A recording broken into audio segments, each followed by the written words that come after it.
Hello all and welcome to the second part of section 11.5 screencast. We just got done looking at Gay-Lussac's law, and now we're going to kind of turn this around a little bit and look at vapor pressure and the boiling point. You'll notice at the top of the screen there is a video link, and as always, whatever you do on the screencast, we're going to see again in class, and that I'm going to kind of reteach or go into further detail like we've always been doing. So we're going to look at vapor pressure in this, and one of the things that we've learned so far as we've gone over with this, as temperature increases, so does the pressure increase. But one of the things that we have not considered is vapor pressure. So when we take a look at this flask, we know that we have water molecules in here, and we know that the molecules are in constant motion, and some of these molecules will actually evaporate and become into a vapor form in the flask. If we increase the temperature, then this space above the water is going to have pressure on it. If you've ever heated anything in a closed container before, like this rubber stopper, you know if you heat it too much, it's going to just blow it off because of that pressure, that steam that's in there. So that's what we're going to be looking at. We're going to look at the pressure above the water, and we're going to consider it at equilibrium in a closed container. And then we're going to bring that water up to a boiling point to see the external pressure, what kind of pressure is going to be exposed to this.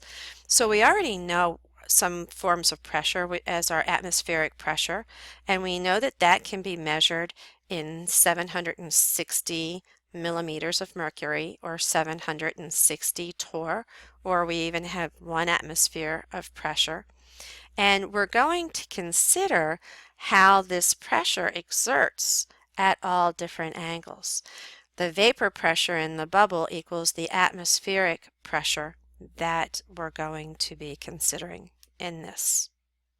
So since this deals with the boiling point of water, we have to understand a little bit about the properties of water when it boils. So the boiling point of water is actually going to depend on the vapor pressure. And that's going to change depending on where you are in altitudes. As we've learned that if we're at sea level, we have 1 atmospheric pressure. But if we go up on a mountain, that pressure is going to become less. Or if we go down into a valley or a cavern, or we dig a deep hole, we know that that pressure is going to increase on us. So we can look at this table of standards. If you're at 0 degrees Celsius, vapor pressure is 5 millimeters of mercury. If you're at 10 degrees Celsius, that vapor pressure goes up to 9 degrees per millimeter of mercury. At 20 degrees, we're at 18. At 30, we're 32. 37, which is body temperature, we have 47 millimeters of mercury for pressure. Okay, so you can see temperature goes up, vapor pressure increases. So at 100 degrees Celsius, we're going to get 760 millimeters of mercury of pressure.